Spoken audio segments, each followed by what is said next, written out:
Hi students, welcome to the channel Made Easy Study. Myself Sunita and आज मैं आपको कराने वाली हूँ क्लास 10th सिविक्स का chapter number first power sharing.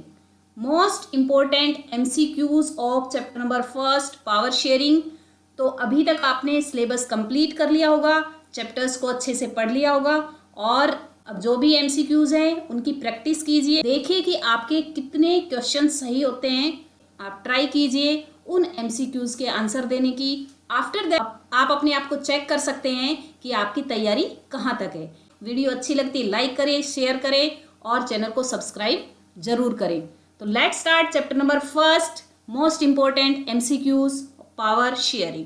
Question number 1, Belgium is a small country located in which of the following continent. जो Belgium एक छोटा सा कंट्री है वो किस कॉन्टिनेंट में सिचुएटेड है? Option A Asia, option B Europe, option C North America and option D none of these. Right answer is Europe. Question number 2, what is the capital city of Belgium. जो Belgium country है उसकी capital city कौन सी है? Option A Paris, option B Washington DC, option C Geneva and option D Brussels. Right answer is Brussels. Option D is right answer. Next question number 3, Sri Lanka is an island nation just a few kilometres off the southern coast of dash. कौन सा ऐसा state है कि जिसकी थोड़ी दूरी पर Sri Lanka country है वो सिचुएटेड है? Option number A Goa, option number B Kerala, option number C Karnataka and option number D Tamil Nadu.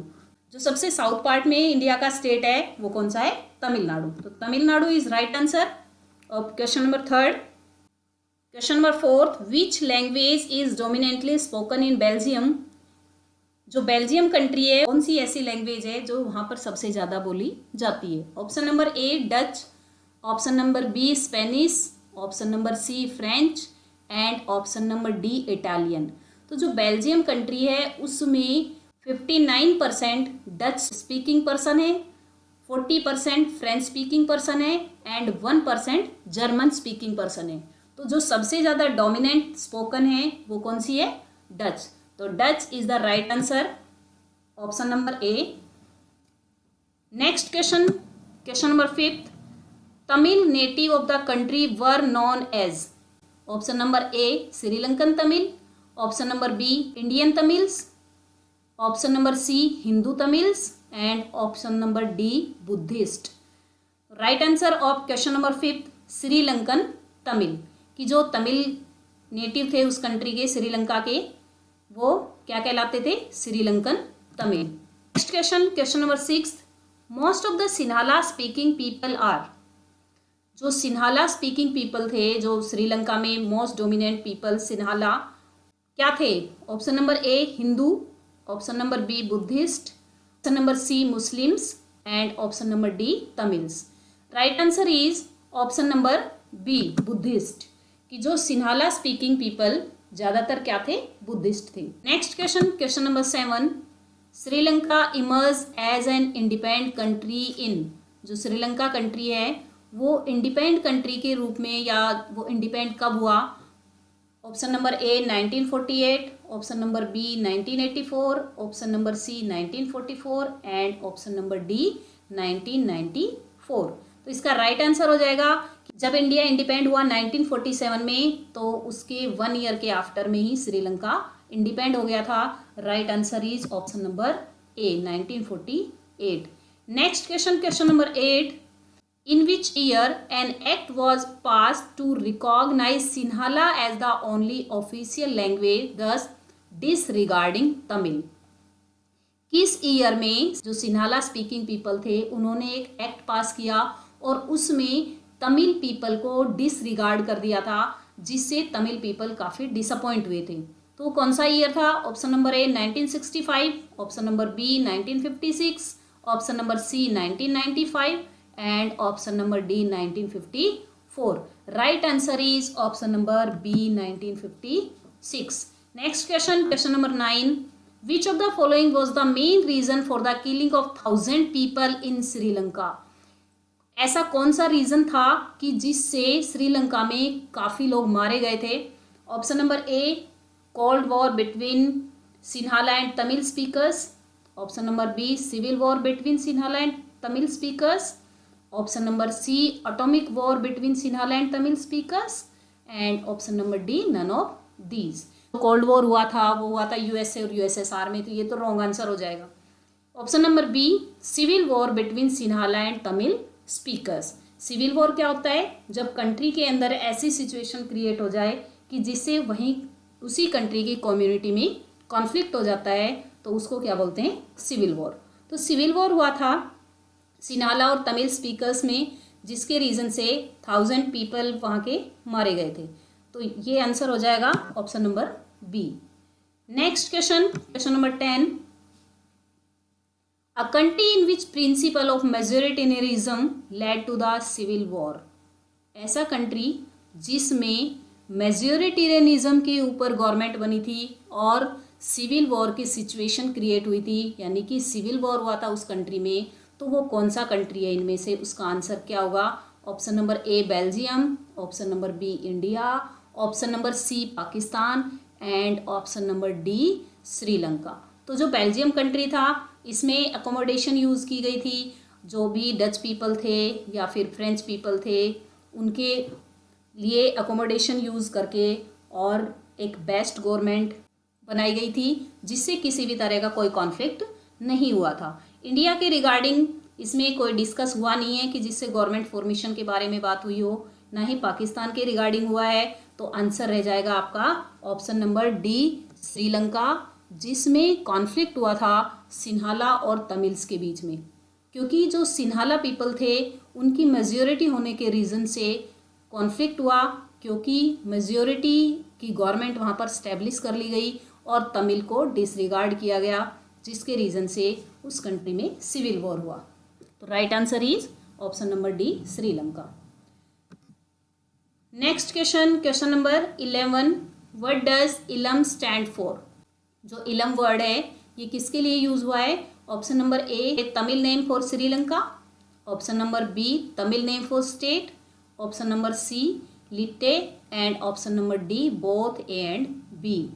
तो जो इलम था, इलम का मीन्स है स्टेट। जो तमिल पीपल थे वो डिमांड कर रहे थे सेपरेट स्टेट की। सेपरेट स्टेट की डिमांड करने का रीज़न था क्योंकि उनको डिसरिगार्ड किया गया था। के लिए तमिल काफ़ी डिसअपॉइंट हुए थे और उन्होंने सेपरेट स्टेट की डिमांड की थी।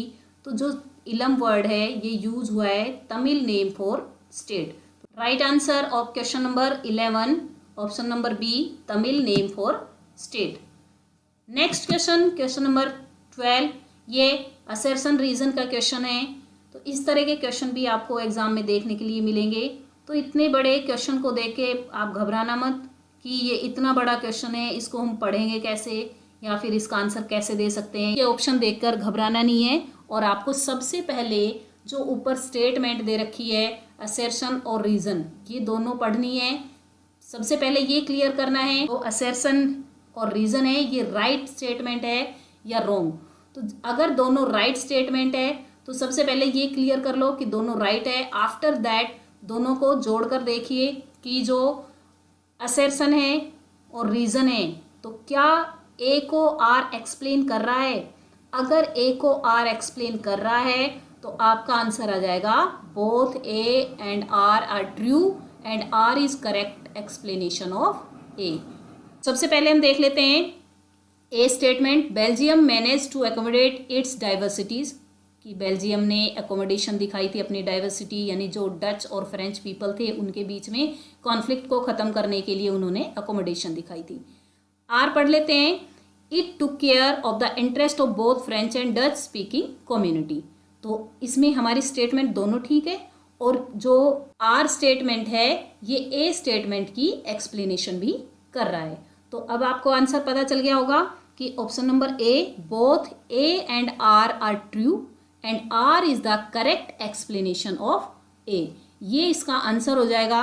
लेकिन जब आपकी स्टेटमेंट ए सही है आर रॉन्ग है, तब आप इनमें से क्या करोगे, A is true but R is false. अगर आपकी स्टेटमेंट ए रॉन्ग है और आर ट्रू है तो आपका आंसर हो जाएगा A is false but R is true. और अगर दोनों ट्रू है ए और आर, लेकिन ए की एक्सप्लेनेशन आर नहीं कर रहा है, तो आंसर हो जाएगा both A and R true but R is the not correct explanation of A. तो इस तरह के क्वेश्चन को देख के घबराना नहीं है, और इस तरह के क्वेश्चन आपको एग्जाम में मिलेंगे ही मिलेंगे, क्योंकि असर्शन रीजन के क्वेश्चन आपके एग्जाम में आने हैं। Next question, question number 13, which of the following government in Belgium has the power regarding cultural, educational and language related issues. कि जो बेल्जियम गवर्नमेंट, उन्होंने एक तो उनकी कंट्री की गवर्नमेंट, आफ्टर दैट उन्होंने ब्रुसेल्स जो उनकी कैपिटल सिटी वहाँ की गवर्नमेंट, आफ्टर दैट किसी भी तरह का कोई कॉन्फ्लिक्ट नहीं हो तो regarding culture, education and language base के ऊपर एक गवर्नमेंट और सेटअप की थी। वो कौन सी थी? पहले ऑप्शन देख लेते हैं। Option number A the communist government, option number be the community government, option number see the central government and option number D the province government. तो इसका आंसर हो जाएगा option number be the community government. Community government setup की गई थी Belgium में, जिससे किसी भी तरह का कॉन्फ्लिक्ट वहाँ पर नहीं हुआ था। और बेल्जियम कंट्री एक स्मॉल कंट्री, इतनी सारी डाइवर्सिटी होने के बाद भी अकोमोडेशन दिखा के उन्होंने अपने कंट्री में सिविल वॉर जैसी कंडीशन क्रिएट नहीं होने दी, जबकि श्रीलंका वालों ने अकोमोडेशन नहीं दिखाई और वहाँ पर उन्होंने सिविल वॉर की कंडीशन को क्रिएट कर दिया, जिससे काफ़ी उनको नुकसान हुआ और जो तमिल पीपल थे वो डिसअपॉइंट हुए। Question number 14, division of power between higher and lower level of the government is known as. जब पावर का डिवीजन होता है हायर लेवल से लोअर लेवल की साइड, तो उसको किस तरह की गवर्नमेंट कहेंगे, किस तरह का पावर का डिवीजन कहेंगे? Option number A vertical division of power, option number B horizontal distribution of power, option number C union division of power and option number D community division of power. तो आपने ये union division of power और community division of power ये तो पढ़ा ही नहीं होगा इस चैप्टर में, वर्टिकल और हॉरिजॉन्टल पढ़ा है। तो जो वर्टिकल होता है इसमें लेवल्स बनते हैं हायर टू लोअर, और जो हॉरिजॉन्टल होता है इसमें बनते हैं ऑर्गन्स। तो यहाँ पर पूछा गया है लेवल के रिगार्डिंग, ऑर्गन के रिगार्डिंग नहीं पूछा गया है। अगर ऑर्गन के रिगार्डिंग पूछते तो आंसर होता horizontal distribution of power, but अब आंसर होगा वर्टिकल डिवीजन ऑफ पावर, कि जो इंडिया में भी है सेंट्रल लेवल की government, after that state government, then after local government. तो ये क्या है, सबसे पहले हायर है देन आफ्टर लोअर है। तो right answer is vertical division of power. Next question, question number 15, which language speaks the most in the capital of Belgium. कौन सी लैंग्वेज ज़्यादा बोली जाती थी कैपिटल ऑफ बेल्जियम? यहाँ पर ओनली बेल्जियम का नहीं पूछा है, capital of Belgium means Brussels का पूछा है। तो इसमें option number A Armenian, option number B Dutch, option number C French and option number D German. अब जो बेल्जियम कंट्री उस कंट्री में डच स्पीकिंग पीपल ज़्यादा थे, जबकि जो कैपिटल ऑफ बेल्जियम उसमें फ्रेंच स्पीकिंग पीपल ज़्यादा है। तो इसका आंसर हो जाएगा option number C French. Next question, question number 16, where is the headquarter of the European union.